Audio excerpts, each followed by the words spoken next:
लगातार वो ये कोशिश करे कि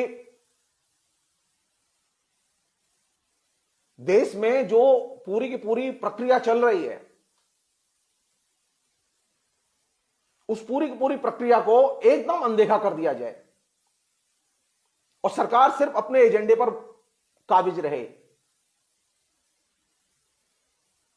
सरकार का सिर्फ अपने एजेंडे पर काबिज रहना अपने आप में चिंता की चीज है।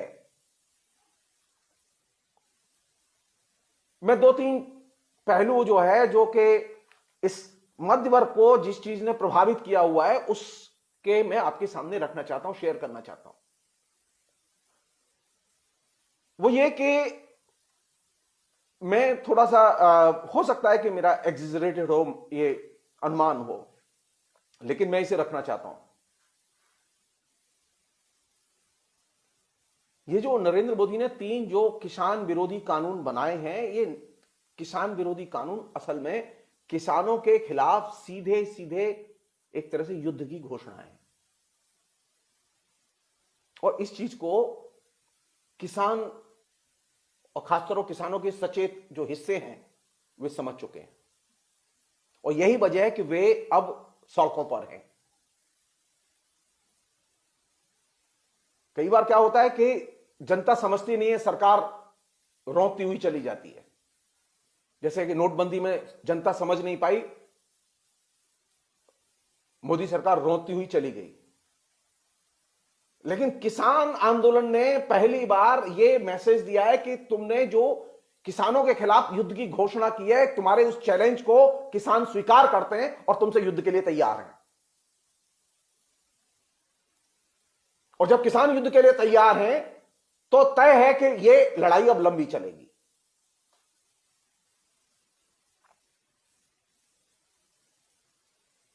नरेंद्र मोदी की एक स्टाइल है, जिसे कि बहुत बेसिक चीज है, जिसे हम लोग हमेशा ध्यान में रखें। नरेंद्र मोदी सीधे दमन नहीं करेंगे कभी। अभी तक उनकी जो स्टाइल रही है, शाहीन बाग का आंदोलन चलने दिया, पूरे देश में चला, 100 दिन तक चला, पूरे देश में जगह जगह चला, दिल्ली में भी चलने दिया, दमन नहीं किया उसका। दंगा किया, दंगे के बाद में बहाने से शाहीन बाग आंदोलन के नेताओं को उत्पीड़ित किया और बंद किया, झूठे आरोपों में लगा के बंद किया। तो आम लोगों में और खासतौर पर मिडिल क्लास के लोगों में मैसेज किया जाता है, नरेंद्र मोदी तो दमन नहीं करते, नरेंद्र मोदी तो देखो कितना प्यार से रखते हैं, आंदोलन करने दे रहे हैं, आप फेसबुक पर बोल पा रहे हैं, आप फेसबुक पर लिख पा रहे हैं, नरेंद्र मोदी किसी को रोकते थोड़ा ही हैं। नरेंद्र मोदी चुन चुन के निशाना बनाते, वे सीधे सीधे दमन नहीं करते। देखिए स्टाइल देखिए, पंजाब से किसान चले थे, सबको मालूम है कि वो दिल्ली में लोगों ने कोशिश की कि उनको परमिशन दी जाए। किसान जब 25 तारीख को वहां से चल दिए और वो चलते चलते जब रास्ते पर आए तो हरियाणा में घुसने के साथ ही तरह तरह की बाधाएं खड़ी कर दी गई पुलिस के द्वारा। पुलिस ने कहीं लाठीचार्ज नहीं किया, पानी फेंका, खाली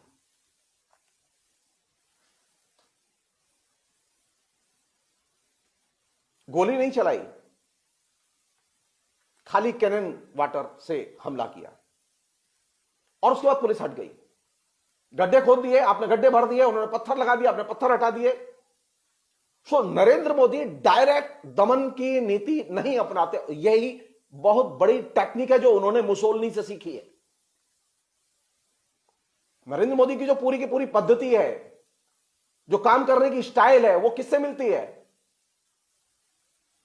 ये जो तरीका है उनका काम करने का, ये जो तरीका है उत्पीड़न का, ये दमन का तरीका है कि सामने दमन नहीं करूंगा लेकिन मैं निगोशिएट भी नहीं करूंगा, चुन चुन के मैं नेताओं के ऊपर आरोप लगाऊंगा, केस बनाऊंगा, जेल में डालूंगा,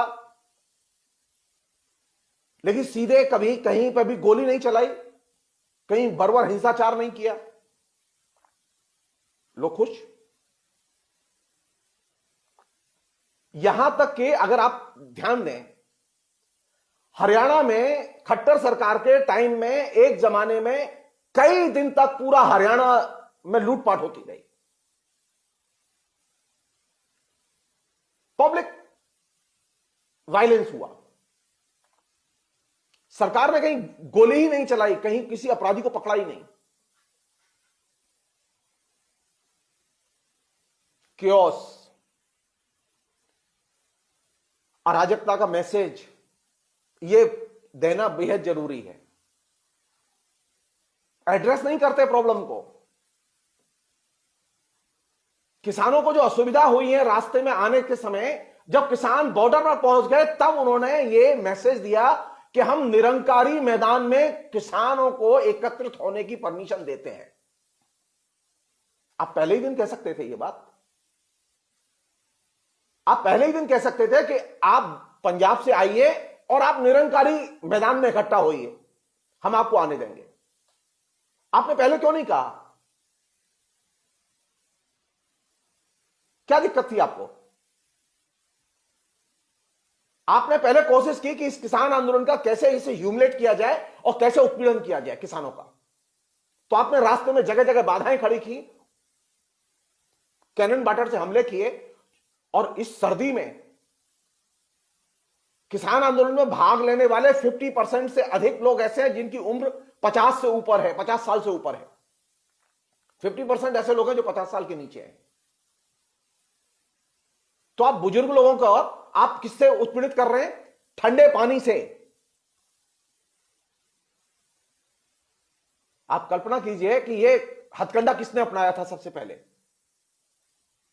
ठंडे पानी से उत्पीड़न का हथकंडा किसने अपनाया था सबसे पहले? नरेंद्र मोदी पहले व्यक्ति हैं प्रधानमंत्री के तौर पर जिन्होंने कि पब्लिकली गोली मार देने से भी ज्यादा पीड़ादायक है ठंडे पानी से हमले करना। और इसका परिणाम क्या निकलेगा? जो ओल्ड एज लोग हैं जो कि इस आंदोलन में आए हुए हैं, जिसमें से अभी तकरीबन 1.5 दर्जन लोग मर चुके हैं, 15-16 लोग मर चुके हैं, अभी सैकड़ों लोग होंगे जिनकी हड्डियां दर्द कर रही होंगी उस पानी से। तो नरेंद्र मोदी के उत्पीड़न की जो स्टाइल है, वो स्टाइल किससे मिलती है? वो मुसोलिनी से मिलती है। और मुसोलिनी की जो स्टाइल थी उससे उन्होंने सीखा है कि मैं निगोशिएट नहीं करूंगा।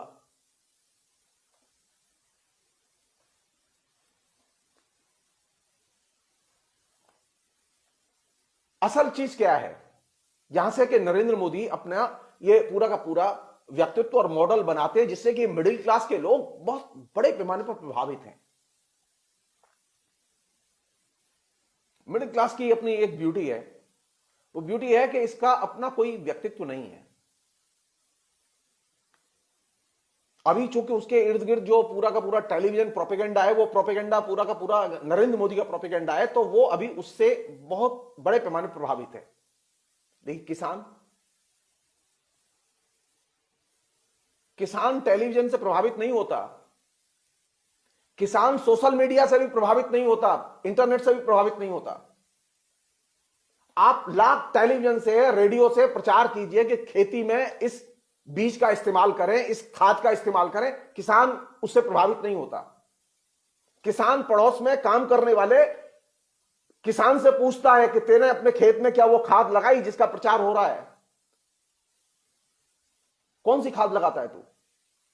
वो जो खाद लगाता है उसका वो इस्तेमाल करता है। वो टेलीविजन में जो खाद दिखाई जा रही है उसका इस्तेमाल नहीं करता।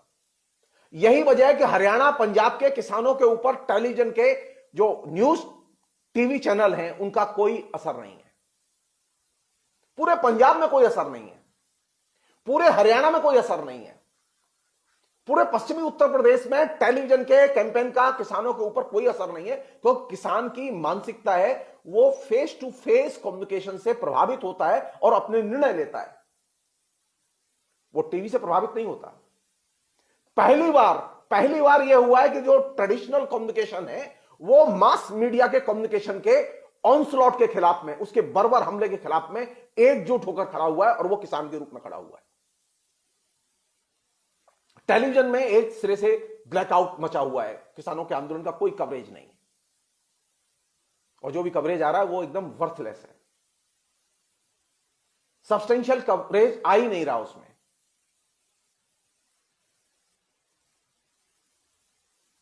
तो कौन प्रभावित होगा इससे? इससे मिडिल क्लास के लोग प्रभावित होंगे जो कि आंदोलन में कभी जाते नहीं है, घर में बैठे रहते हैं। वो हाउसवाइफ जो घर में बैठी रहती हैं, वो यंग लड़के जो घर में बैठे रहते हैं, कभी आंदोलन में नहीं जाते। वे प्रभावित होंगे, वो कहेंगे कि हाँ किसान सही कर रहे हैं या गलत कर रहे हैं, वो अपनी राय बनाएंगे। जो किसान के आंदोलन से मध्य वर्ग के लोग प्रभावित तब होंगे जबकि टेलीविजन में कवरेज आएगा, या वो तब प्रभावित होंगे या ये आंदोलन एकदम और ज्यादा विकसित हो, और ज्यादा विकसित हो।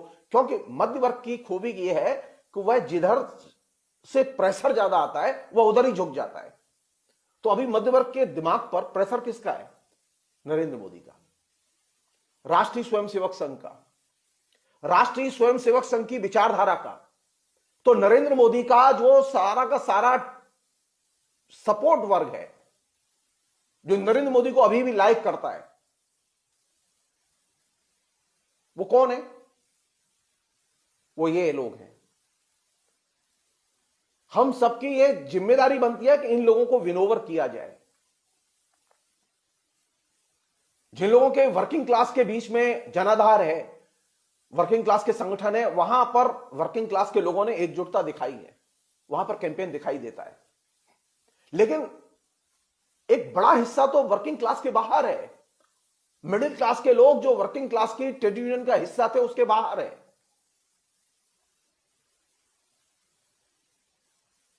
और इसमें भी सबसे बड़ा हिस्सा कौन है जो कि नरेंद्र मोदी से प्रभावित है? वो है टिपिकल हाउसवाइफ। वो नरेंद्र मोदी की अनन्य भक्त है।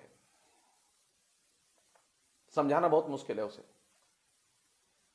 तो मैं पहली चीज जो आपसे शेयर करना चाहता हूं वो ये कि नरेंद्र मोदी ने जो 3 किसान विरोधी कानून बनाए, ये एक्चुअल में किसानों के खिलाफ में केंद्र सरकार की खुले युद्ध की घोषणा है। और वे हर हालत में इसे जस्टिफाई कर रहे हैं, कभी किसी बहाने कभी किसी बहाने। वो कह रहे हैं कि कानून तो रहेंगे, अब आप कुछ संशोधन बता दीजिए तो ऐड कर देते हैं उसमें, एक कानून रहेंगे।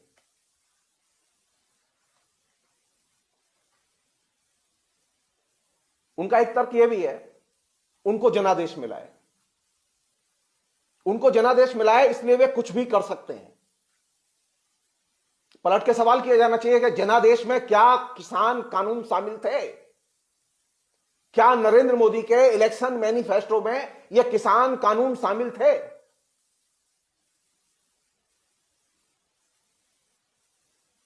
क्या जनादेश का मतलब यह है कि सरकार कुछ भी कर सकती है? ये तो अजीब कुतर्क है। जनादेश का मतलब है कि जो अब तक उपलब्ध चीजें हैं, उपलब्ध अधिकार हैं, उनकी सरकार रक्षा करे, उसकी कस्टोडियन है, वो संरक्षक है, वो किसी की भी सरकार हो। लेकिन नरेंद्र मोदी ने जनादेश का मतलब यह बनाया कि अब तक उपलब्ध जो अधिकार हैं उन अधिकारों को छीनो। जनादेश का मतलब अधिकारों को छीनने वाली सरकार नहीं है। लोकतंत्र में जो सरकारें चुनी जाती हैं, लोकतंत्र में जिस पार्टी को बहुमत मिलता है, जो सरकार में चुनकर आता है, उसका काम है कि जनता के हितों की हिफाजत करना।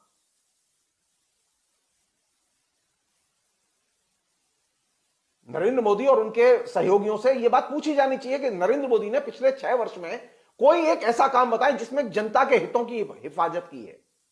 कोई एक ऐसा काम बताए। तो आपने कोई जनता के हितों की हिफाजत नहीं की, एक भी ऐसा स्टेप नहीं लिया जिससे जनता के हितों की हिफाजत हुई हो, बल्कि लगातार ऐसे कदम उठाए हैं जिससे कि उपलब्ध अधिकार जनता के हाथ से निकल गए। तो यह कुतर्क है कि हमें जनादेश मिला है इसलिए हम जो इच्छा होगी करेंगे।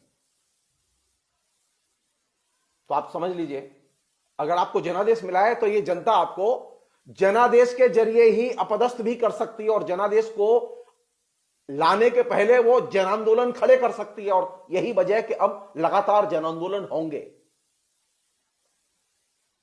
आप नागरिक कानून लाए तो जनादेश था आपके लिए? नहीं। नोटबंदी लाए, जनादेश था? नहीं।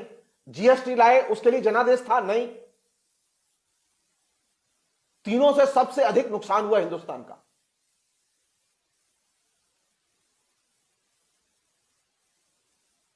जनादेश का मतलब यह नहीं है मनमानी घर जानी। जनादेश का यह मतलब नहीं है कि हम विपक्ष की सुनेंगे ही नहीं। जनादेश का यह मतलब नहीं है कोई भी अगर हमारे पास मांग पत्र लेकर आएगा तो हम उसे कूड़े के ढेर पर फेंक देंगे। फिर तो लोकतंत्र नहीं होगा, फिर तो डिक्टेटरशिप होगी। फिर कहो सीधे सीधे कि हम डिक्टेटर हैं। काय को कहते हो कि हम जनता के चुने हुए प्रतिनिधि हैं? आप जनता के चुने हुए प्रतिनिधि भी कहना चाहते हैं और साथ साथ उसे यह भी कहना चाहते हैं कि हमें जनादेश है, हमारे मन में जो आएगी हम करेंगे। जनादेश का मतलब मनमानी घर जानी नहीं है। पहले नागरिक कानून के खिलाफ, जो नया नागरिक कानून बनाया उसके खिलाफ जनता ने जो रजिस्ट किया, प्रतिवाद किया, प्रतिरोध किया, सारे देश में प्रतिरोध किया। 100 दिन तक पूरे देश में चूल्हे हिला दी सरकार की और रिजेक्ट किया उस कानून को। हम चुनौती देते हैं कि पहले आसाम में नरेंद्र मोदी उस कानून को लागू करके दिखाएं।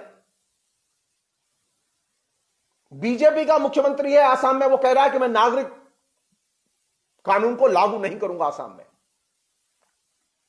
हटा के दिखाएं, उसे पार्टी से एक्सपेल कर दें, देखें कितनी ताकत है। क्यों? क्योंकि जनता इस बात पर एकजुट है आसाम की।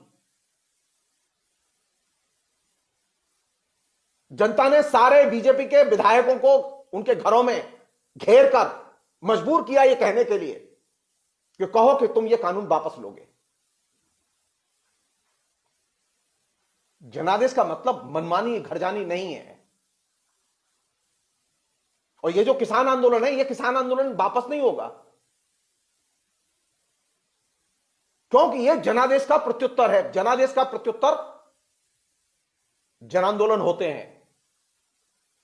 यह चीज नरेंद्र मोदी को समझनी चाहिए। जनादेश का मतलब यह नहीं है कि उसे चुनौती नहीं दी जा सकती। किसी की भी राज्य सरकार हो, मैं सिर्फ मेंशन करना चाहता हूं, बंगाल में 34 साल से जिस पार्टी का शासन था बंगाल में, जब सिंगूर और नंदीग्राम के किसानों को यह अनुभूति हुई और यह मैसेज गया कि लेफ्ट फ्रंट गवर्नमेंट उनकी जमीन खरीद सकती है और प्राइवेट हाउसेस को बेच सकती है, तो उसका जो प्रतिवाद शुरू हुआ वो इतना भयानक प्रतिवाद था कि उसने लेफ्ट फ्रंट की जो 34 साल पुरानी सरकार थी, एकदम क्लीन गवर्नमेंट थी, उसको एकदम जमीन में गाड़ दिया। दूर क्यों जा रहे हैं आप खाली नंदीग्राम के अनुभव को देखिए कि नंदीग्राम का किसान रेवेल किसान था।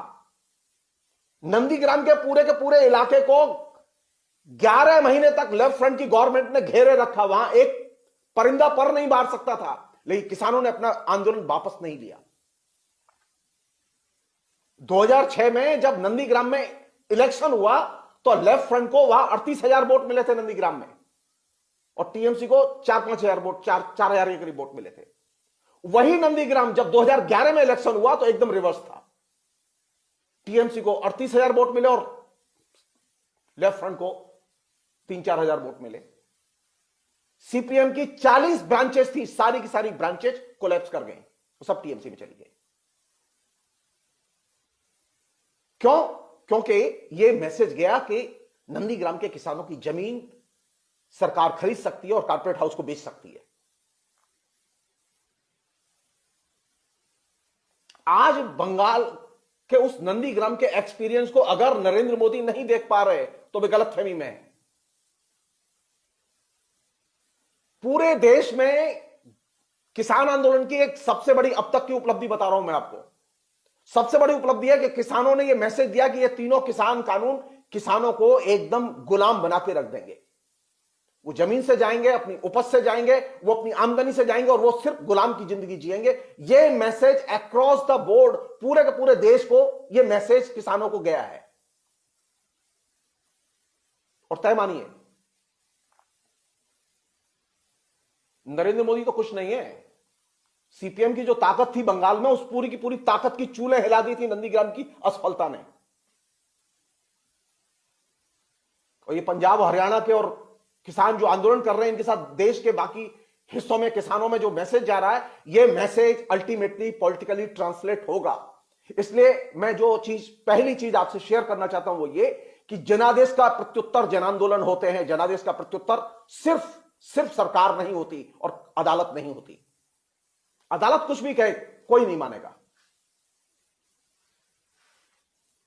सुप्रीम कोर्ट की कोई बकत नहीं है, कोई क्रेडिबिलिटी नहीं है, नरेंद्र मोदी की कोई क्रेडिबिलिटी नहीं है, क्योंकि किसान लगातार पिछले 6 जून से आंदोलन कर रहे हैं। नरेंद्र मोदी की कोई भी क्रेडिबिलिटी तब होती जब वो 6 जून को ही किसानों को बुला के बात करते। नरेंद्र मोदी को किसानों को निगोशिएशन के लिए बुलाने में अक्टूबर, जून, जुलाई, अगस्त, सितंबर, अक्टूबर में बुलाया। किसान कानून पास होने के बाद बुलाया। दुस्साहस देखिए,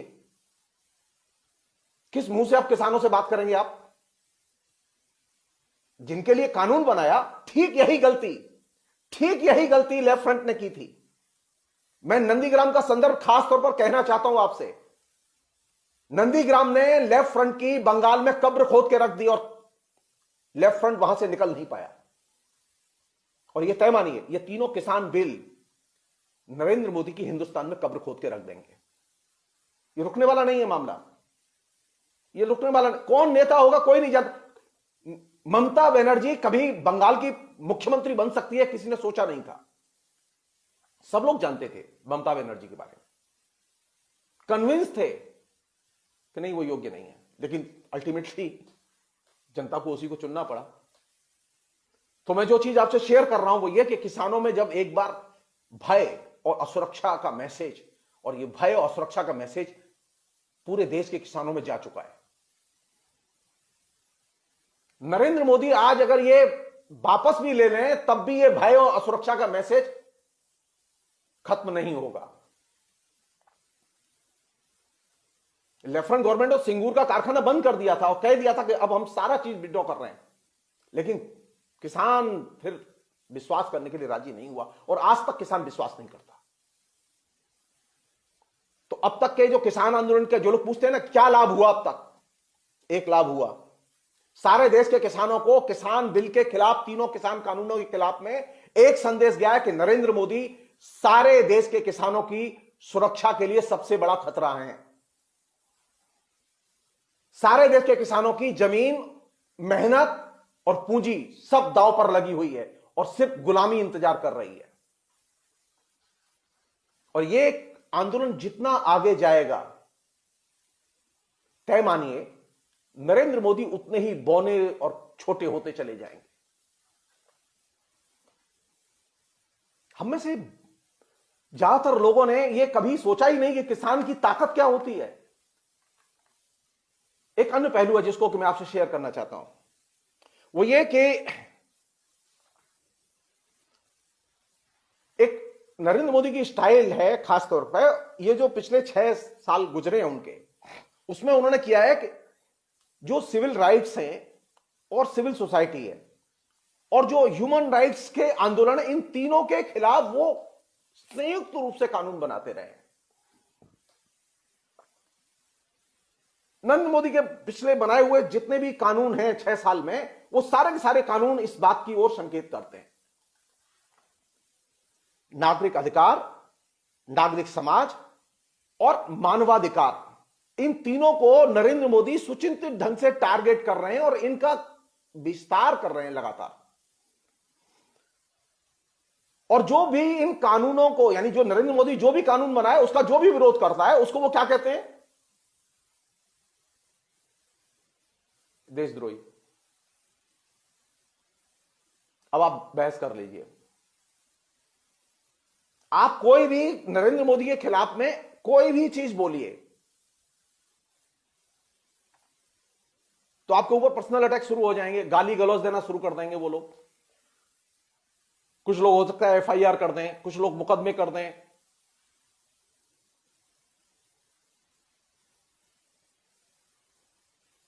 एक और काम किया है नरेंद्र मोदी ने, आपने एक चीज नोटिस नहीं की, कोरोना आया ना, नरेंद्र मोदी की ये चीज जेहन में थी और प्रैक्टिस में थी, लेकिन वो बोलते नहीं थे। लेकिन कोरोना के आने के बाद में उन्होंने एक काम किया, क्या काम किया? आपने एक शब्द का बड़ा प्रयोग सुना कोरोना पीरियड में, जैसे कि संकट में क्या होता है कि आदमी का रियल चरित्र सामने आता है। आदमी कैसा है ये संकट की अवस्था में पता चलता है। कोरोना निश्चित तौर पर बहुत ही चैलेंज का दौर रहा है भारत के लिए, और इसमें सरकार का चरित्र और नरेंद्र मोदी का चरित्र खुल के सामने आ गया है। राष्ट्रीय स्वयंसेवक संघ का चरित्र खुल के सामने आ गया है। नरेंद्र मोदी से और उनके भक्त मंडली से यह पूछा जाना चाहिए कि भारत के योद्धा कौन है, वॉरियर। नरेंद्र मोदी ने किसे योद्धा बनाया? मजदूर को योद्धा नहीं बनाया, किसान को योद्धा नहीं बनाया। योद्धा किसे बनाया? Doctor, sweeper. कोरोना वॉरियर कौन है? पहली बार हम ये बात क्लास में पढ़ाते थे, कहते थे लोगों से कि आरएसएस के जो लोग हैं वे लोग क्लास कैटेगरीज को नहीं मानते, लेकिन नरेंद्र मोदी ने क्राइसिस पीरियड में अपना मुंह खोल दिया और कहा कि कोरोना वॉरियर कौन है। जगह जगह उनके फेसबुक पर वीडियोस चल रहे हैं, दुनिया भर के और खबरें चल रही हैं। कौन से वॉरियर थे? सफाई कर्मचारी, नर्स, डॉक्टर। हिंदुस्तान का रियल वॉरियर कौन है? रियल वॉरियर है ये किसान और मजदूर, लेकिन इन्हें हिंदुस्तान का रियल योद्धा मानने के लिए वो तैयार नहीं है। तो नरेंद्र मोदी ने जो सबसे बड़ा काम किया वो ये किया कि उसने ये जो योद्धा की कैटेगरी थी उसमें अपने जो अवर्गीय दृष्टिकोण है, जिसे कि वो लगातार अपने कैडर में, आरएसएस के कैडर में प्रचारित और प्रसारित करते रहे हैं, उस और एक और वॉरियर पैदा हुआ। एक तो ये थे जो मैंने आपको बताए, एक और वॉरियर पैदा हुआ जिसे हम लोग सैनिक कहते हैं। तो हिंदुस्तान के रियल वॉरियर है मजदूर और किसान, लेकिन नरेंद्र मोदी के लिए रियल वॉरियर है बॉर्डर पर सैनिक और शहर में स्वीपर और डॉक्टर, नर्स। जी नहीं, रियल वॉरियर है किसान, जिनका उत्पादन कोरोना पीरियड में भी गिरा नहीं, बढ़ा। आपकी पूरी इकोनॉमी कोलैप्स कर गई, आपकी पूरी म्युनिसिपैलिटी कोलैप्स कर गई, आपकी पूरी नागरिक सुविधाएं कोलैप्स कर गई, लेकिन किसानों का प्रोडक्शन कोलैप्स नहीं किया। लेकिन आपने अपने मुंह से एक बार नहीं कहा किसान हिंदुस्तान के रियल योद्धा हैं। आपकी पूरी आर्मी जो बॉर्डर पर काम कर रही है वो एकदम थतमरी पड़ी हुई है, किम कर्तव्य विमूढ़ पड़ी हुई है, क्योंकि सरकार के पास में कोई दृष्टिकोण नहीं है। सरकार राजनीतिक तौर पर न टेररिस्टों को देख रही है, न घुसपैठियों को देख रही है, न पाकिस्तान को राजनीतिक तौर पर हल कर पा रही है, हैंडल कर पा रही है, न चीन को हैंडल कर पा रही है। और परेशान कौन है? सैनिक। और आप कह रहे हैं वो योद्धा। समाज किसने बनाया? समाज बनाया मजदूरों और किसानों ने। मजदूर और किसान रियल योद्धा हैं, लेकिन आरएसएस के लोग, नरेंद्र मोदी के लोग बार बार हमारे जहन में एक चीज पैदा करते हैं कि किसान और मजदूर ये रियल योद्धा नहीं है। और किस चीज का प्रचार कर रहे हैं वो? देश का निर्माण कौन करता है? पूंजीपति करता है। ये फेसबुक पर लगातार चल रहा है। पूंजीपति नहीं होगा तो हमें रोजगार कौन देगा?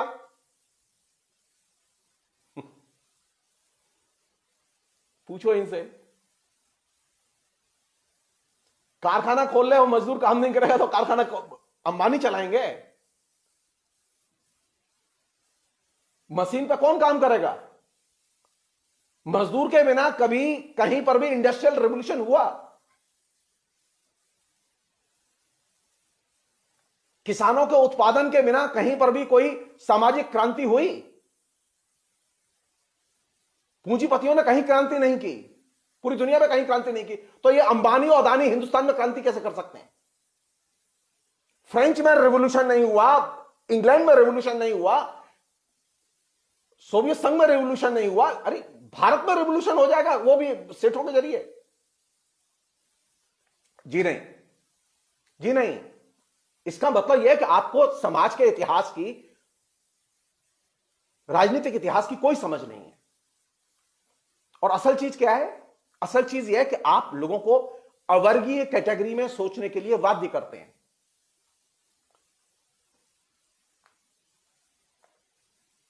और रियल योद्धा कौन है? रियल योद्धा तो आरएसएस के लोग हैं, जो जगह जगह बिल्कुल थैली लेके खड़े रहते हैं। क्या दिया है देश में? राष्ट्रीय स्वयंसेवक संघ और नरेंद्र मोदी के पूरे कैंपेन ने क्या दिया है देश में? एक चीज दी है, और बहुत खतरनाक चीज दी है। आप मजदूरों की नैतिकता पर बात नहीं कर सकते, आप किसानों की नैतिकता पर बात नहीं कर सकते, आप अपनी नैतिकता पर बात नहीं कर सकते। नैतिक कौन सी चीज है? मोदी ही नैतिक है। अगर आप मोदी के साथ खड़े हैं तो आप मॉरल हैं, और मोदी के साथ नहीं खड़े हैं तो इमोरल हैं। कमाल है। रामचंद्र जी की भी नैतिकता मोदी से परिभाषित की जा रही है, भगवान की नैतिकता मोदी से परिभाषित की जा रही है। साहित्य, कला, संस्कृति, जीवन में जितने भी मॉरल इश्यूज हैं वो किससे परिभाषित किए जा रहे हैं? मोदी की नैतिकता से। और बार बार एक चीज कही जा रही है, नायक केंद्रित नैतिकता को मानो। मोदी को हटाना चाहते हो तो उसका विकल्प बताओ, हमें एक नायक दो, हम तुम्हें मोदी को हटा देंगे।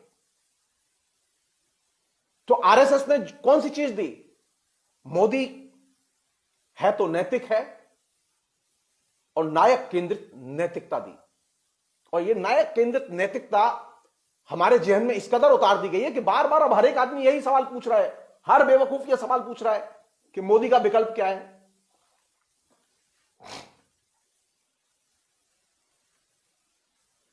एक अन्य चीज है जो कि बहुत ही जरूरी चीज, वो ये कि ये जो 3 किसान विरोधी कानून लाए गए, ये क्यों लाए गए?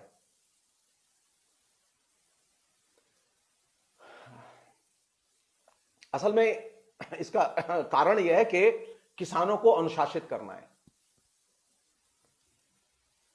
ये जो किसान है ना, ये किसान, ये इनकी रीडिंग है कि ये डिसिप्लिन नहीं है, अनुशासित नहीं है। क्यों अनुशासित नहीं है? क्योंकि आपने एक चीज नोटिस की होगी, किसान बेसिकली धर्म वर्म नहीं मानते। किसान अपनी खेती, किसानी, मजदूरी में इतना व्यस्त रहता है तो उसके पास में धर्म के लिए कोई जगह नहीं है, टाइम नहीं है। वो अधार्मिक नहीं होता, लेकिन उसके लिए धर्म के लिए समय देना उसके लिए संभव ही नहीं है फिजिकली।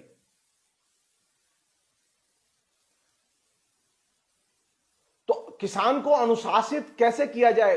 अनुशासित करने का मतलब है उसे धर्म की लाइन में लगाना।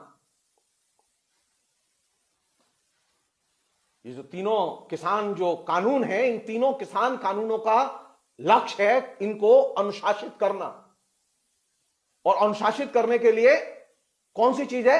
इनको हिंदू मूल्यों की संगति में लाना। हिंदू मूल्यों की संगति में लाने के लिए क्या चीज जरूरी है? आप जस्ट कल्पना कीजिए उस स्वर्ण युग की, जिसकी चर्चाएं ये आरएसएस के लोग बार बार बच्चों से किया करते हैं।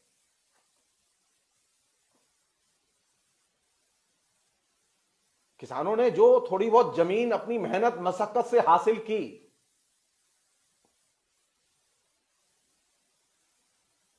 किसान जो अपनी मेहनत मजदूरी करके जो गुजारा करता है, बार बार उसके लिए क्या कहा जा रहा है? उसके लिए कौन सी चुनौती बताई जा रही है? पहली चुनौती कौन सी है जिसकी वजह से कानून लाया गया? वो ये कि कृषि में करप्शन बहुत है।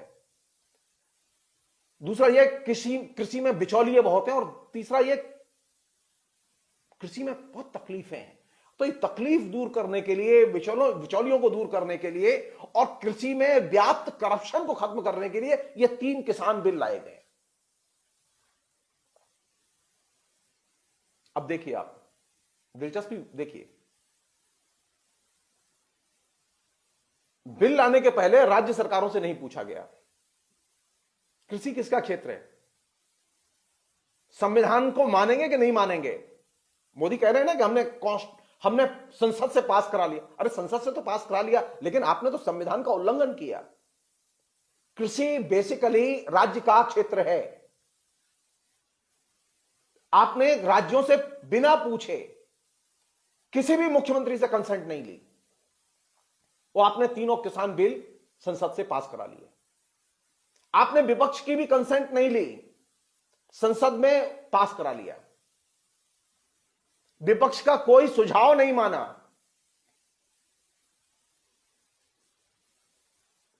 जल्दी थी क्योंकि उम्र अपनी मालूम है। प्रधानमंत्री को अपनी सरकार की उम्र मालूम है कि उन्हें मालूम है कि इसकी उम्र अब क्या है।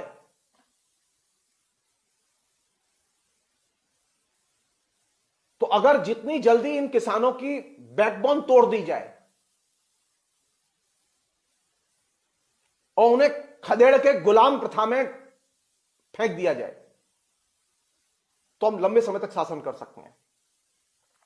नरेंद्र मोदी एक चीज भूल गए, और नरेंद्र मोदी के जो सलाहकार हैं वो भी भूल गए।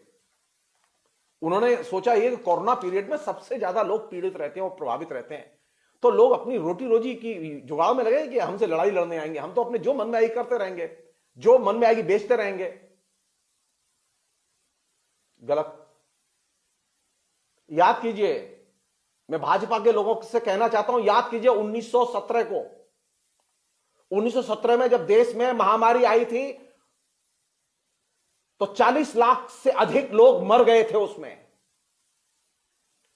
अंग्रेज सोच नहीं पा रहे थे कि कोई जन आंदोलन खड़ा होगा उनके खिलाफ, लेकिन उस महामारी की पृष्ठभूमि में महात्मा गांधी जैसा नेता जो कि भारत के बाहर था, वो हिंदुस्तान में आया और उसने हिंदुस्तान में जन आंदोलन खड़ा कर दिया।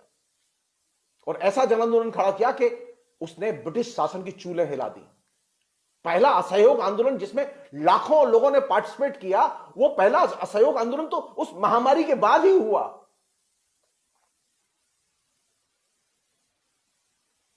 और दूर क्यों जा रहे हैं आप? 1857 के शहीदों को तो जानते हैं ना।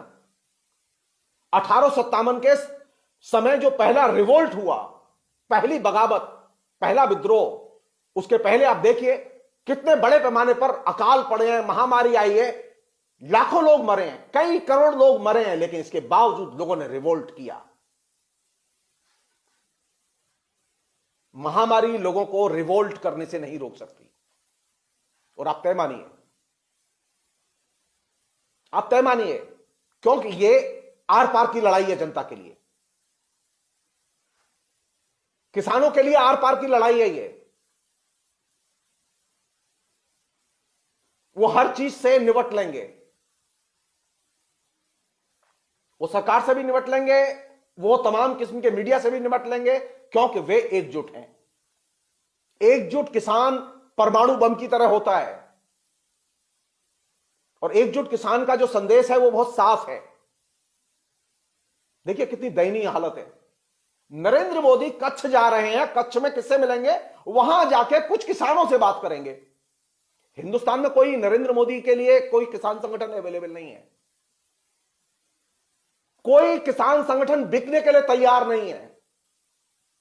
सोचिए, नरेंद्र मोदी के पास में बोरियों टनों रुपया है हर चीज को खरीदने के लिए, हर किसान नेता को खरीदने के लिए, कोई बिकने के लिए तैयार नहीं।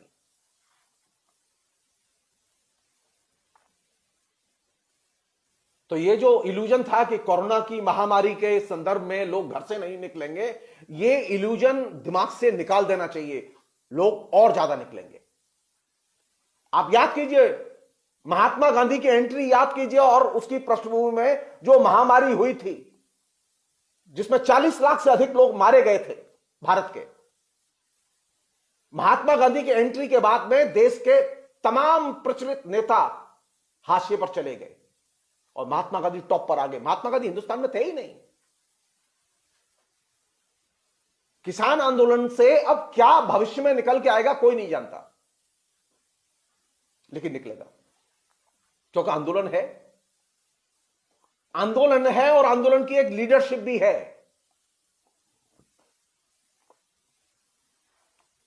एक और चीज जो मैं आपसे शेयर कर रहा हूं, आप याद कीजिए 47 में 1947 में 2 साल तक तेलंगाना का जबरदस्त मिलिटेंट किसान आंदोलन चला। उस किसान आंदोलन को लीड किया था कम्युनिस्ट पार्टी ने। हैदराबाद के निजाम की 10 लाख एकड़ जमीन किसानों ने मुक्त की थी।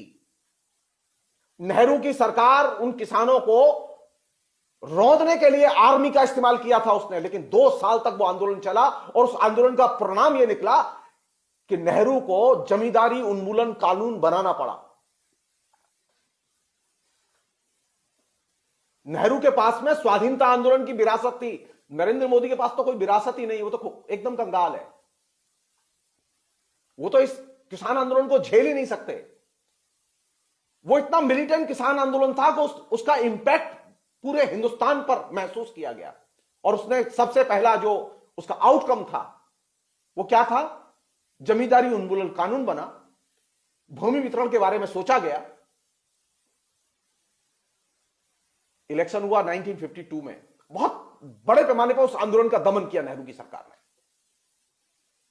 हजारों तेलंगाना किसान आंदोलन के कार्यकर्ताओं के ऊपर, कम्युनिस्टों के ऊपर केस चले। सबसे ज्यादा दमन झेला उन लोगों ने, सबसे ज्यादा सेक्रीफाइस की उन्होंने। जब पहली बार पार्लियामेंट का इलेक्शन हुआ 1952 में,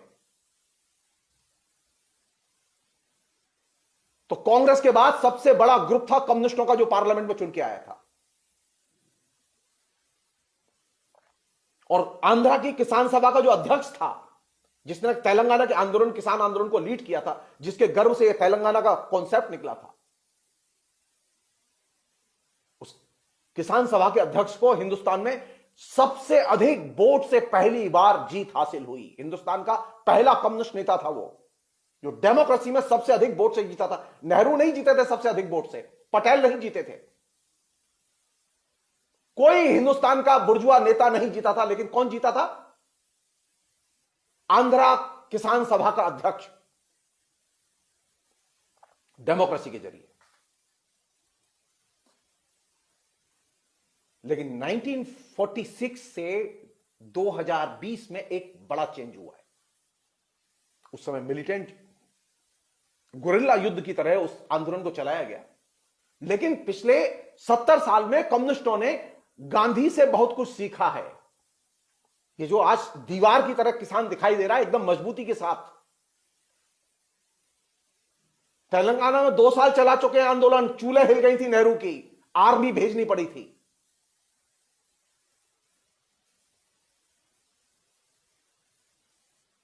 और आप, अब यहां कोई मिलिटेंसी नहीं है, लेकिन जुझारूपन बरकरार है। जुझारूपन विद गांधीयन स्टाइल। ये एक नई स्ट्रेटेजी है जिसको कि किसान आंदोलन ने विकसित किया, और उसने तेलंगाना के आंदोलन से सबक लेकर, क्योंकि उस समय बड़ी कुर्बानियां देनी पड़ी मिलिटेंसी की वजह से। बहुत दिन तक जमीन रिटेन नहीं कर पाए कम्युनिस्ट।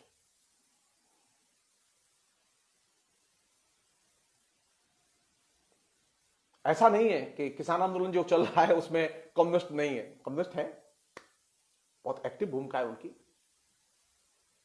लेकिन वो वैसे ही रहते हैं जैसे जल में मछली। वो जल के बिना नहीं रहती। कम्युनिस्ट किसानों के बिना रह नहीं सकते। किसान सभा की स्थापना में किसानों की मांगों को प्रमुख मांग बनाने में कम्युनिस्टों की महत्वपूर्ण भूमिका रही है हिंदुस्तान में।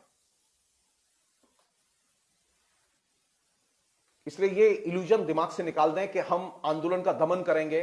आंदोलन का आप दमन नहीं कर सकते, क्योंकि अब जब वहां 46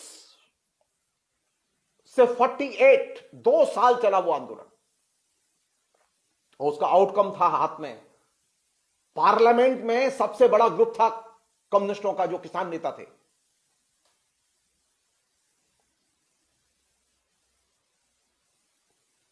पटेल भी नहीं कुछ कर पाए थे। मोदी जी तो पटेल भी नहीं है। मोदी के पास कोई पूंजी नहीं है, और जो इनकी पूंजी है उसकी हवा तो किसानों ने निकाल दी। मोदी में अगर ताकत है तो खाली सिर्फ इतना करें कि वो हरियाणा और पंजाब में जो पेट्रोल पंप है सिर्फ उन पर ही खाली चालू करवा दें। उनको ठप पड़े हुए हैं अंबानी के पेट्रोल पंप, अदानी के पेट्रोल पंप। कर पा रहे हैं? नहीं कर पा रहे ना। तेलंगाना के किसान आंदोलन ने कॉल दिया था कि नहीं, ये जमींदारी उन्मूलन कानून बनाना पड़ा है। कांग्रेस नहीं चाहती थी, लेकिन कांग्रेस को बनाना पड़ा वो कानून। आप तय मान लीजिए, आंध्रा तो बहुत दूर है। किसके लिए लड़ रहे थे वो किसान? आंध्रा के, पूरे हिंदुस्तान के लिए लड़ रहे थे। आज जो हरियाणा और पंजाब, पश्चिमी उत्तर प्रदेश और देश के दूसरे हिस्सों में जो किसान आंदोलन कर रहे हैं, वो राष्ट्रीय स्तर पर उनकी मांग है कि ये जो कानून बनाया गया, ये कानून वापस हो, और ये वापस होगा। ये भी तय है, ये भी तय है। एक अन्य पहलू वो ये कि मोदी की जो स्टाइल ऑफ फंक्शनिंग है, उस स्टाइल ऑफ फंक्शनिंग के 3 मोटो हैं, 3 नुक्ते हैं जहां से कि वो काम करते हैं।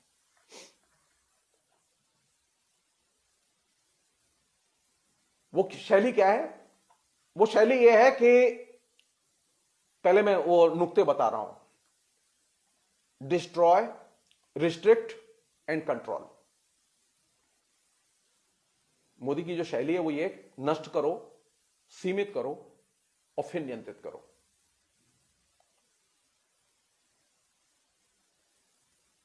मोदी अपनी इस स्टाइल के तहत उन सामाजिक समुदायों को कोई हाथ नहीं लगाते जिनसे उन्हें कोई खतरा नहीं है।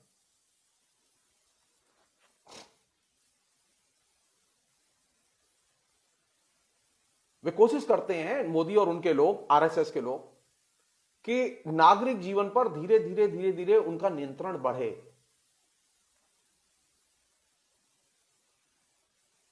इसलिए नागरिक जीवन में वो कोई खतरा नहीं देखते और उसके ऊपर वो, इसलिए आप देखें गली में बिजली नहीं, आप शिकायत कीजिए, बीजेपी का आदमी दौड़ के चला जाएगा, वो बिजली ठीक करा देगा। नाली खराब है, नाली ठीक करा देगा, क्योंकि वे मालूम है उन्हें कि नागरिक जीवन में कोई खतरा उनको नहीं है, वहां से कोई चुनौती नहीं आ रही, इसलिए वहां कोई वो डिस्टरबेंस नहीं करते। वो एक जगह और डिस्टरबेंस नहीं करते जहां ज्यादा जमघट लगते हैं, जैसे अभी कल सोमवती अमावस्या थी, या कुछ दिन पहले जैसे अभी मथुरा में रह रहा हूं मैं, यमद्वितीया थी, या अर्धकुंभ आने वाला है जो अभी 17-18 फरवरी से शुरू होगा, या कुंभ का मेला। यानी वे जगह जहां पर के लोगों की उपस्थिति होती है, दुर्गा पूजा, काली पूजा, रामनवमी, जहां लोगों की उपस्थिति होती है, वहां वे अपनी उपस्थिति को तेजी से बढ़ा रहे हैं।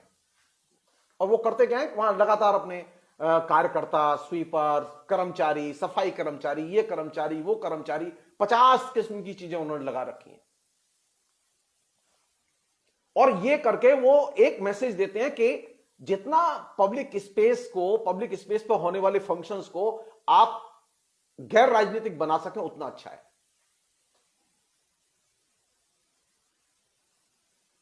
जितने भी सार्वजनिक फंक्शंस हैं, जैसा कि मैंने आपसे अभी कहा, उस सार्वजनिक फंक्शंस में जो संगठन दिखाई देते हैं, वो अधिकतर इन्हीं के संगठन दिखाई देते हैं। आप मथुरा आइए, मैं आपको दिखाऊंगा कैसे वॉलंटियर्स के तौर पर लोग काम कर रहे हैं। कौन लोग काम कर रहे हैं वो देखिएगा।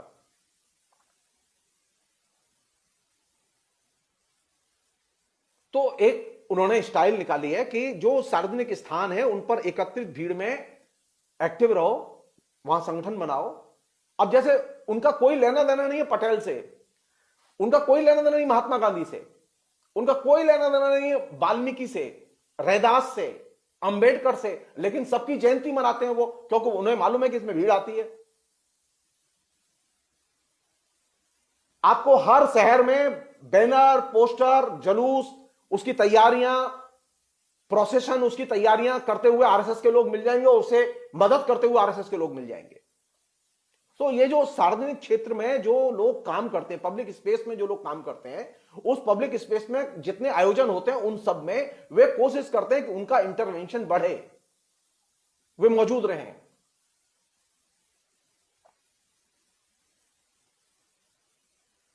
और वहां उन्होंने लगातार पेड स्वयं सेवकों की संख्या तेजी से बढ़ा दी है। वो एक तरह से उनके कोर ग्रुप की तरह काम करते हैं। और ये वो जगह है जहां से कि वे जनता के अंदर घुस के मोदी के पक्ष में राय बनाते हैं। ये वो जगह है जहां से वे घुस के सिविल सोसाइटी में जगह बनाते हैं। सिविल सोसाइटी में जो लोग हैं वो कौन लोग हैं? वो पढ़े लिखे लोग हैं, अच्छे लोग हैं, शिक्षित लोग हैं, प्रोमिनेंट लोग हैं समाज के लोकल लेवल पर। तो वे लोग तैयार हो जाते हैं, वो देखते हैं कि यार आरएसएस के लोग तो अच्छा काम कर रहे हैं, तो वो सहज रूप से आरएसएस का और मोदी का फिर समर्थन करने लगते हैं। सो एक नई स्टाइल ऑफ फंक्शनिंग शुरू की है उन्होंने, और वो लंबे समय से कर रहे हैं ये काम, लेकिन इधर उसे बहुत तेजी से वो करते हैं। दूसरी चीज जो उन्होंने की है वो ये कि अब जनता उनके साथ है। जो नीचे जो ये जो उन्होंने नेटवर्क बनाया है, आपको ये लग रहा होगा कि ये जनता क्यों साथ है, ये मिडिल क्लास के लोग क्यों साथ हैं? क्योंकि वो देखते हैं कि यार कल सोमवती अमावस्या थी तो सफाई हुई घाटों की कि नहीं हुई, या कोई फंक्शन हुआ, धार्मिक त्योहार आया, उत्सव आया, उस पर कोई आयोजन हुआ कि नहीं हुआ, तो हुआ। कहने के लिए पब्लिक प्रोसेशन बंद थे, लेकिन मथुरा में कंस का मेला हुआ, उसको होने दिया उन्होंने। वो बात दूसरी थी कि लोगों ने कम भाग लिया उसमें, लेकिन उन्होंने होने दिया। तो वे अपनी कार्यप्रणाली से सार्वजनिक क्षेत्र में वे लगातार अपना स्पेस क्रिएट करते हैं और नागरिकों को, शिक्षित नागरिकों को प्रभावित करते हैं, और वे उन्हें फिर नरेंद्र मोदी के पक्ष में बोलने के लिए तैयार करते हैं।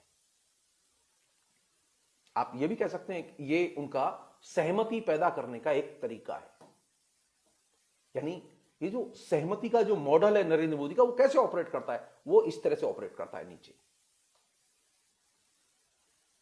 एक अन्य चीज है जो कि इस मॉडल में है, वो ये कि अब कहने लगे हैं वो, हैदराबाद का जो चुनाव हुआ है, उस हैदराबाद के चुनाव में बैलेट पेपर से चुनाव हुआ है, और बैलेट पेपर से चुनाव में नरेंद्र मोदी को 10 गुनी अधिक सीट मिली है बीजेपी को।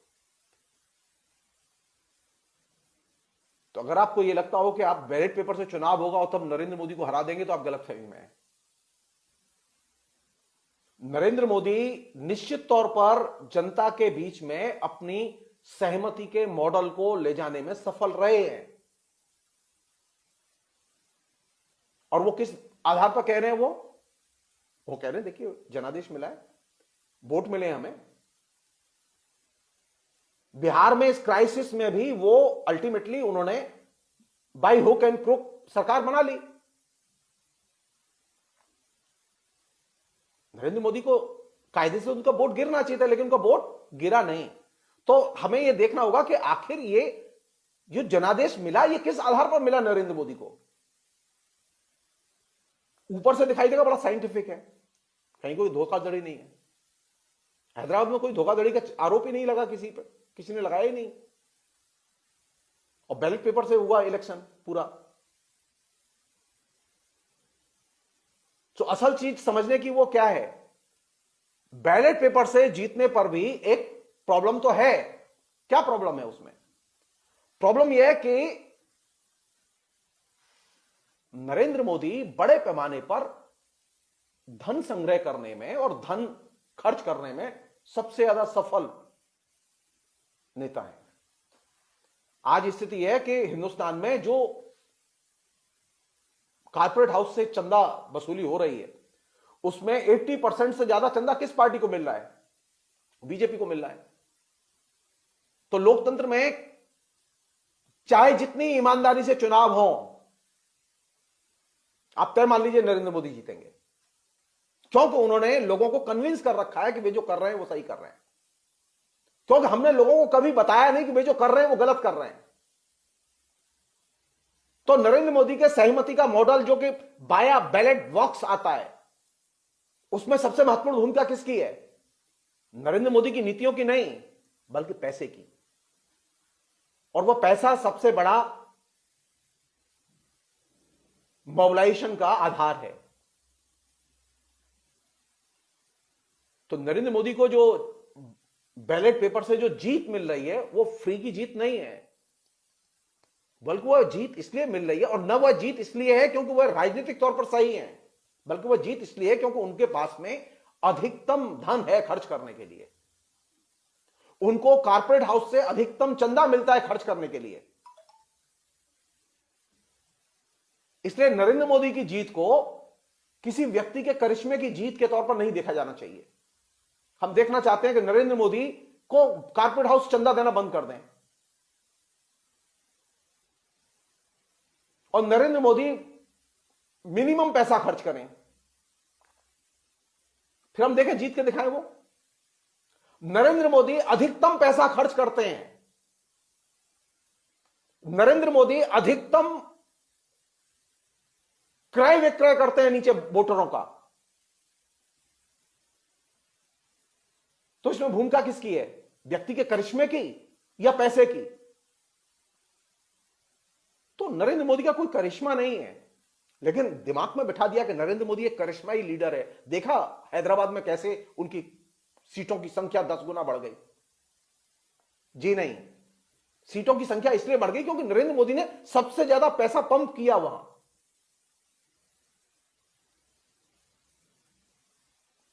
एक और चीज है, वो ये कि नरेंद्र मोदी की ये जो करिश्माई इमेज है, इस इमेज को किसने बनाया? ये इमेज तो मीडिया ने बनाई है।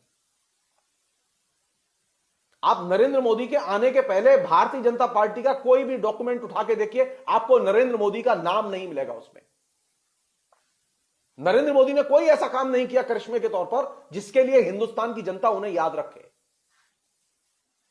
नरेंद्र मोदी ने कोई काम नहीं किया गुजरात में जिसकी वजह से हिंदुस्तान की जनता उनको याद रखे। पूरा एजुकेशन का सिस्टम डिसमेंटल कर दिया गुजरात का। याद रखेंगे लोग? पूछे जाके, देखिए जाके गुजरात में कितनी पोस्ट खाली हैं और कितनी पोस्ट भरी गई और कितने पार्ट टाइम लेक्चरर और गेस्ट लेक्चरर काम करते हैं। तो करिश्माई नेता की जो इमेज है वो किसने बनाई? वो मीडिया ने बनाई। एक्चुअल में नरेंद्र मोदी ने कोई करिश्मा नहीं किया। करिश्मा तो यह होता कि नरेंद्र मोदी जिस दिन किसान आंदोलन शुरू हुआ उस दिन पंजाब के किसानों को 6 जून को बुलाते और बात करते और किसान संतुष्ट होकर चले जाते, तब हम समझते कि हां नरेंद्र मोदी का करिश्मा है। हालत यह है कि किसान 6 जून से लगातार आंदोलन कर रहे हैं,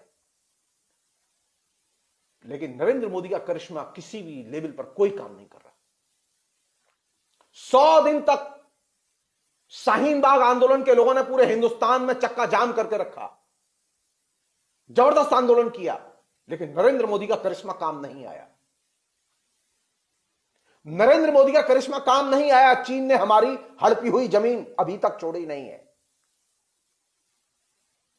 नरेंद्र मोदी की जो करिश्माई नेता की जो इमेज है वो सिर्फ मीडिया निर्मित इमेज है। इसका नरेंद्र मोदी के रियल व्यक्तित्व से कोई लेना देना नहीं। रियलिटी यह है कि नरेंद्र मोदी सबसे खोखला व्यक्तित्व है। उसके पास में कोई विचार नहीं है, कोई आचार नहीं, कोई वैल्यूज नहीं, कोई कुर्बानी का जज्बा नहीं और कभी जीवन में कोई कुर्बानी दी नहीं।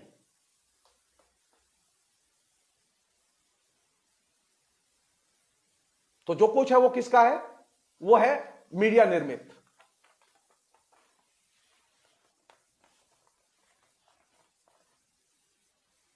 तो नरेंद्र मोदी जिस सहमति को अपनी ताकत मानते हैं, वो सहमति का मॉडल जो है वो मीडिया निर्मित मॉडल है,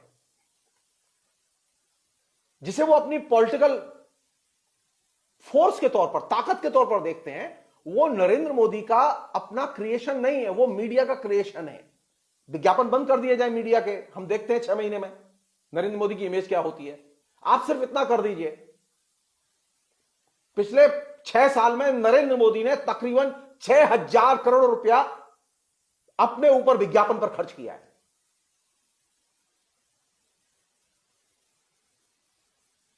तो मीडिया निर्मित इमेज नहीं बनेगी तो किसकी बनेगी?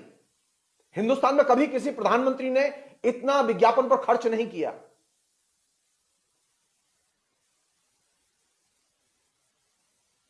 नरेंद्र मोदी का एक ही मोटो है जिसे वो कम्युनिकेट करते हैं, वो क्या है? चुप रहो, तरक्की करो, बोलो मत। दूसरा जो उन्होंने मैसेज कम्युनिकेट किया है आते ही, वो ये कि आंदोलन करना अनुत्पादक है और देश के लिए क्षतिकारक है, इसलिए आंदोलन मत करो। तो नरेंद्र मोदी आंदोलनकारियों से तो मिलते ही नहीं है, वो किसान से मिलेंगे कच्छ में जाके, आंदोलनकारी किसान से नहीं मिलेंगे। आंदोलनकारी किसान से मिलना होगा तो कहेंगे अमित शाह तुम मिल लो जाके, नरेंद्र तोमर तुम मिल लो जाके, राजनाथ सिंह तुम मिल लो जाके। नरेंद्र मोदी नहीं मिलेंगे, क्योंकि नरेंद्र मोदी का मानना है कि आंदोलन अनुत्पादक होते हैं। हम सिर्फ एक चीज कहना चाहते हैं, आंदोलन हमेशा प्रोडक्टिव होते हैं, जन आंदोलन प्रोडक्टिव होते हैं। तेलंगाना का कृषि आंदोलन अगर प्रोडक्टिव नहीं होता तो जमींदारी उन्मूलन कानून नहीं बनता।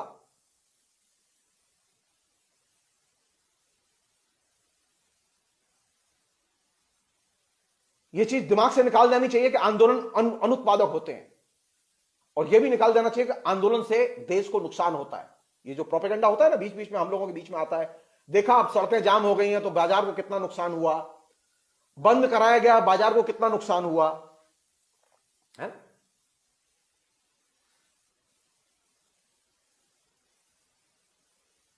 जरा बताइए तो 5 अगस्त 2019 से आपने कश्मीर में धारा 370 खत्म कर दी, 31 खत्म कर दी। कश्मीर कितनी तरक्की कर गया? कश्मीर नीचे गया है या ऊपर गया है? कश्मीर की आमदनी घटी है या बढ़ी है?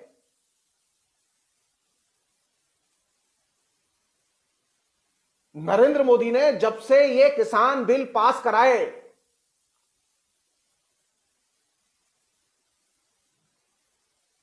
किसानों की आमदनी घटी है या बढ़ी है?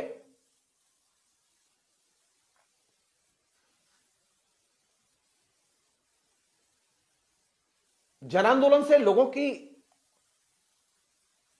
क्षमता का विकास होता है, जन आंदोलन से तमाम किस्म की जो सामाजिक राजनीतिक संरचनाएं उनके अंदर ऊर्जा पैदा होती है।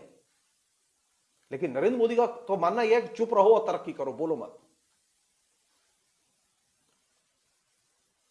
एक आखिरी चीज कह के मैं ये बात अभी फिलहाल यहीं रोकूंगा मैं, वो ये कि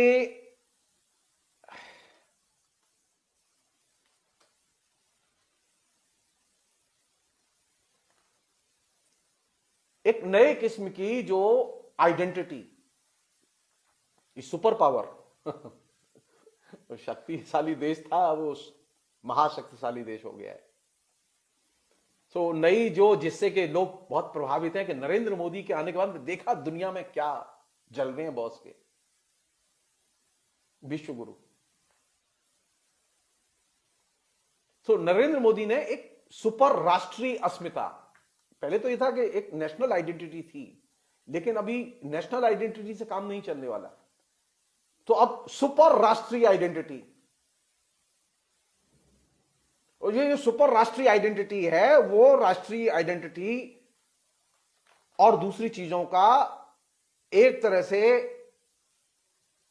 जो छोटी छोटी आइडेंटिटीज हैं उनका एक तरह से दोहन कर रही है या उनके ऊपर दबाव पैदा कर रही है, दमन कर रही है।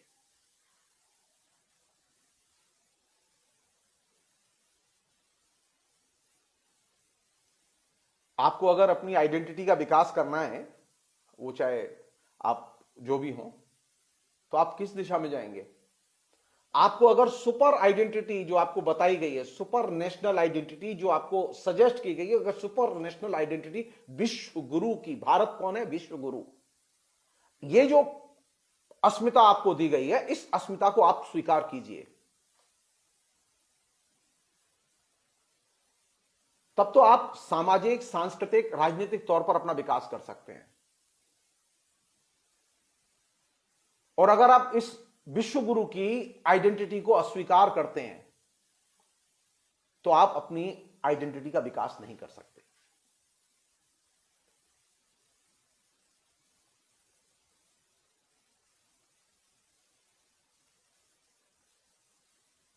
तो साधारण आदमी को लगता क्या है यार ये कुछ नहीं है, यही तो कह रहे हैं ना कि वो देश हिंदुस्तान है, देश में हिंदुओं का वर्चस्व है, देश में रहने वाले सब हिंदू हैं। मान लो यार, परेशानी क्या है? हम कोई झगड़ा थोड़ी करना है हमें।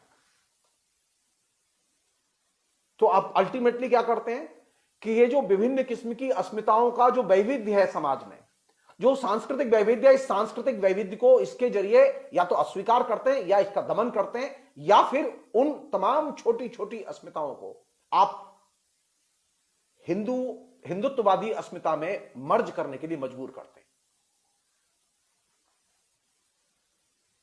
और लाइन एक ही है, चुप रहो देश तरक्की करेगा। और आखिरी लाइन जो कि बड़ी लाइन है, मेरी पूजा करो और शांति से रहो। अगर मेरी पूजा नहीं कर सकते तो मैं तुम्हें शांति से नहीं रहने दूंगा। ये जो पेच है, इस पेच ने मध्य वर्ग को, जो कि सबसे ज्यादा असुरक्षित है, सबसे ज्यादा प्रभावित किया हुआ है। मध्य वर्ग के सामने इधर गिरे तो कुआं और उधर गिरे तो खाई वाला मामला है। अगर मोदी की बात मानी तो मुश्किल, मोदी की नहीं मानी तो मुश्किल। मेरा सिर्फ एक ही अनुरोध है कि किसान आंदोलन जो चल रहा है, उस किसान आंदोलन का मध्य वर्ग के जो लोग जो अब तक समर्थन नहीं कर रहे थे, वे लोग समर्थन करें, अन्यथा तय मानिए यह आंदोलन तो चलेगा, यह आंदोलन बहुत आगे जाएगा।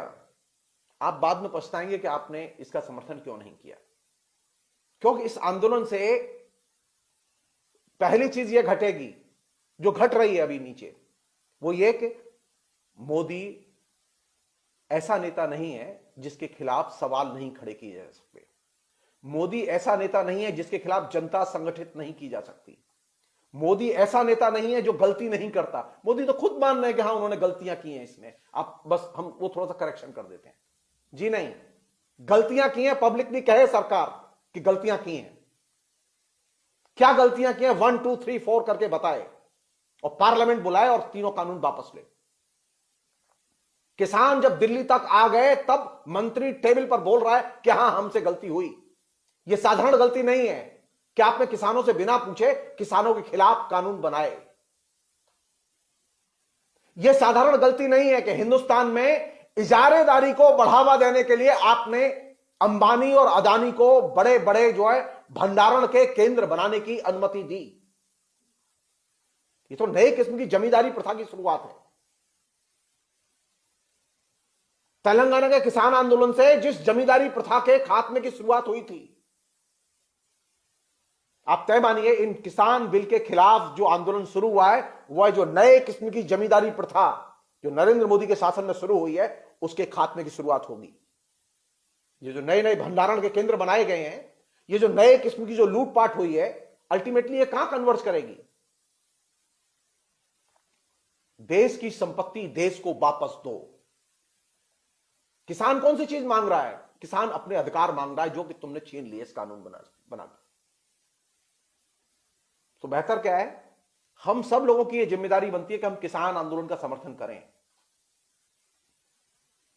हम ये जान लें कि अगर किसान पैदा नहीं करेगा तो आप तय मान लीजिए कि आपके पास में अनाज नहीं पहुंचेगा। अभी तो किसान लड़ रहे हैं, अभी किसान धीरे धीरे एमपी एमएलए को घेरेंगे। और तय मान लीजिए आसाम में जैसे हुआ कि जो एमपी एमएलए के घेराव शुरू हुए आसाम में नागरिकता बिल के खिलाफ, तो आसाम के भाजपा के एमएलए सरेंडर कर गए। जगह जगह जहां जहां किसानों की ताकत है, जहां वो असर्ट कर सकते हैं, जहां उनके संगठन है, वे एमपी बीजेपी के एमएलए का घेराव करेंगे और उनको मजबूर करेंगे। और उसमें कैजुअलिटी तय है। और पहली कैजुअलिटी किसकी होगी? पहली कैजुअलिटी हरियाणा की सरकार की होगी। और तय मान लीजिए वो जो कैजुअलिटी होगी वो बिल्कुल बंगाल के नंदीग्राम के अनुभव से भी ज्यादा खराब होगी। इसलिए मैं बार बार कह रहा हूं इस बात को, नरेंद्र मोदी नंदीग्राम के अनुभव से सीखें। नंदीग्राम की भूल ने बंगाल में लेफ्ट फ्रंट का भविष्य खत्म कर दिया। और ये 3 किसान बिल की भूल ने नरेंद्र मोदी का भविष्य खत्म कर दिया है, क्योंकि किसानों में पूरे देश में असुरक्षा की भावना पैदा हो चुकी है कि नरेंद्र मोदी इन बिलों के जरिए जमीन छीन सकते हैं, कारपोरेट हाउसेस के जरिए उनकी जमीनें छीनी जा सकती हैं। यह आंदोलन जितना बढ़ेगा, यह असुरक्षा बोध उतना ही बढ़ेगा और नरेंद्र मोदी के लिए खतरा उतना ही बढ़ेगा। और नरेंद्र मोदी की जो जो मीडिया निर्मित जो करिश्माई इमेज है, वो तो अब तक धूल धूसरित हो चुकी है, क्योंकि किसान नरेंद्र मोदी की किसी बात पर विश्वास नहीं करते। नरेंद्र मोदी ने अपने भौंपू के तौर पर जो मीडिया तैयार किया था, नरेंद्र मोदी का वो मीडिया जिसे गोदी मीडिया कहते हैं लोग, उस राष्ट्रीय मीडिया की किसी भी बात पर, किसी भी कम्युनिकेशन पर किसान विश्वास नहीं करते।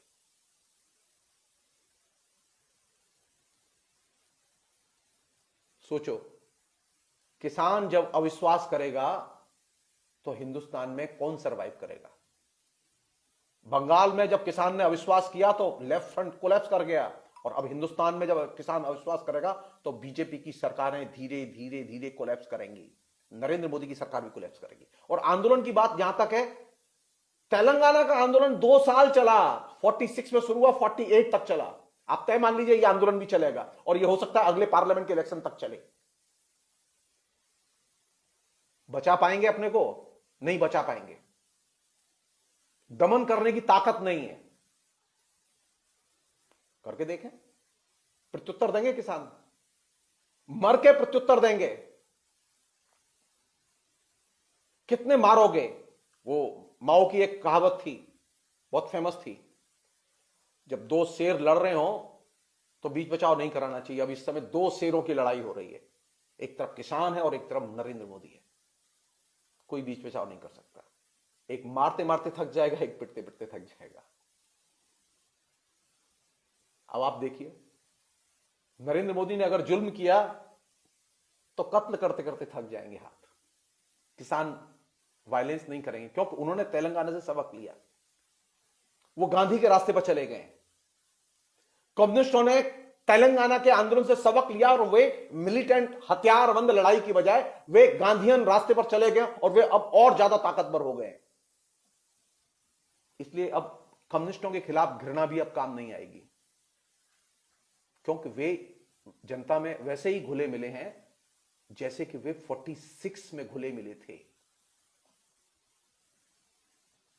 याद कीजिए, 42 में देशद्रोही की, गद्दारों की कोटि में डाला गया था मीडिया के द्वारा कम्युनिस्टों को, और नरेंद्र मोदी ने पिछले 5 साल में टुकड़े टुकड़े गैंग के तौर पर कम्युनिस्टों को बदनाम करने की पूरी कोशिश की। और आज स्थिति यह है कि हिंदुस्तान की सबसे बड़ी आइडियोलॉजिकल पॉलिटिकल फोर्स के तौर पर किसानों के पीछे कौन लोग खड़े हुए हैं? वामपंथी लोग खड़े हुए हैं। नरेंद्र मोदी के सारे करिश्मा, सारा प्रोपेगेंडा एकदम फेल हो चुका है। सो बेहतर यह है, जितनी देर करेंगे उतना ही दायरा सिकुड़ेगा, जितनी जल्दी समेटेंगे उतनी ही बची रहेगी, अन्यथा साख तार तार होने में दिन नहीं है। फिलहाल इतना ही। बहुत बहुत शुक्रिया, थैंक यू।